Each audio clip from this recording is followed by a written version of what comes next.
Oh, if I could only find some place where the sun isn't so bright. Anyway, hello everyone. I guess this would be a farmer update?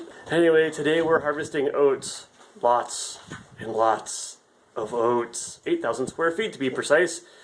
With the help of Pete and Andrea, who's inside getting water, because it's like, what is it out there? 90. So about 32 degrees C out here, or 90 degrees Fahrenheit. It's a little warm.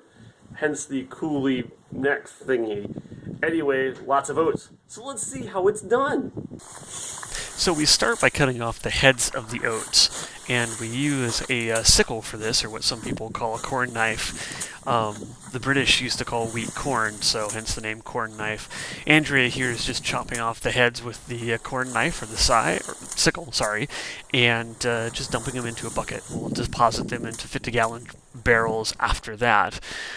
The next step is Pete will be chopping the straw down with a scythe, and this is a kind of, everyone should know what this thing is. You see death with it all the time, the reaper of men, and here we're reaping straw.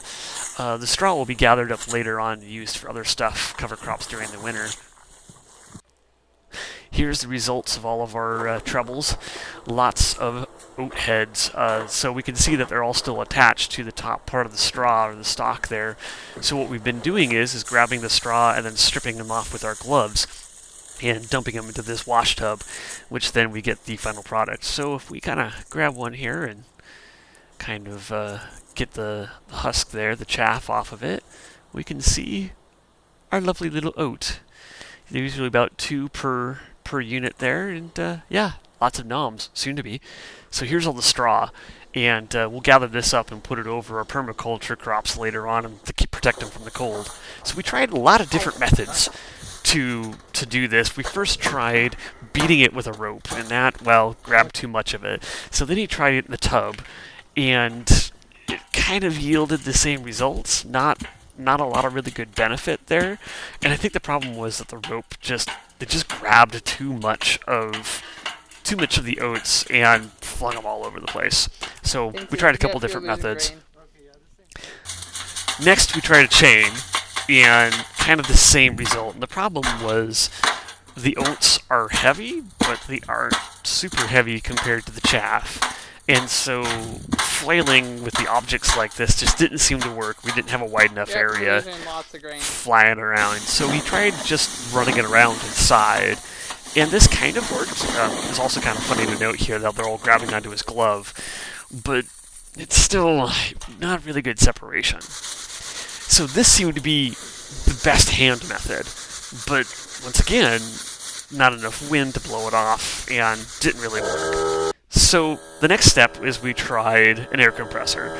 I've got my little pancake air compressor here, and I was running it at 40 psi, and we just kind of sprayed it into the bucket. Other than technical difficulties that I had, it seemed to work all right. Although it got chaff freaking everywhere, and I mean everywhere. So this seemed to work pretty well. It blew the chaff out, it didn't blow too much of the grain out, and the bucket sides were high enough, this is a 6-gallon brewing bucket by the way, that it seemed to work pretty well.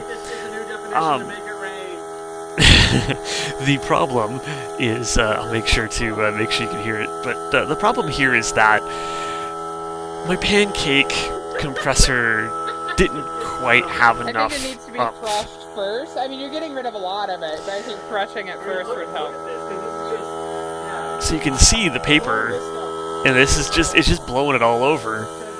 It's working pretty well, but unfortunately, my little pancake compressor just didn't have the capacity. We had to look for something with a bit more oomph, as it were. So the more oomph was a 60-gallon, 125 psi shop compressor that Pete has. First we tried it with the lid off. That was messy as hell, but we lost a lot of seeds. So then we tried throwing the lid on, using the hole in the top as a port to access the nozzle through, and a glove as a seal. As long as we didn't make it airtight, you could see how it kicked the seed around pretty well. And as the seed beat around, it seemed to do the job. Here's the inside view now, and as you can see, the seed just goes flying all over the place in there, and it creates a kind of a vortex that allows you to be able to beat that seed up.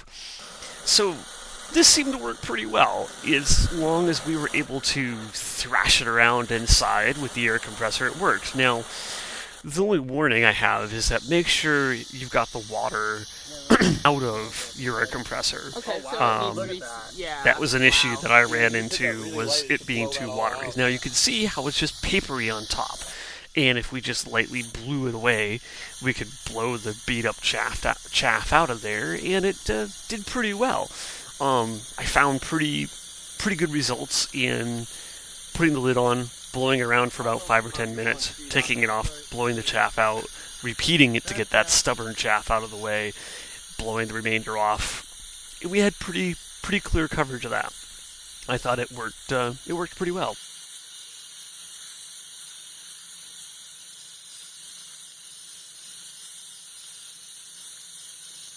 So after all that, this is what we've gotten done so far. This is about a little less.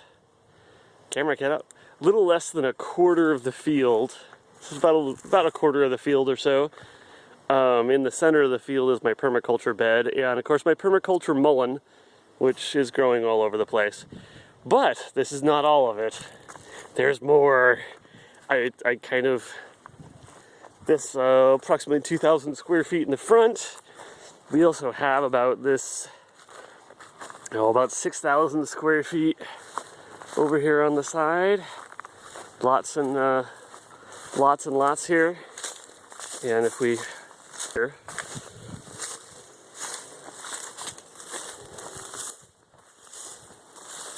And there's more of it back here too by the tower. So like I said, about 8,000 square feet of this stuff. I will have oats for quite a while to come. They're really pretty looking though. So that's what's going on here as we end underneath the plum trees. Sadly, none of the plums are ripe. I would have liked some plums. Oh well, that's later in the season. Okay, I better get back to it. I have a lot of oats to harvest. We have a lot of oats to harvest. Anyway, bye.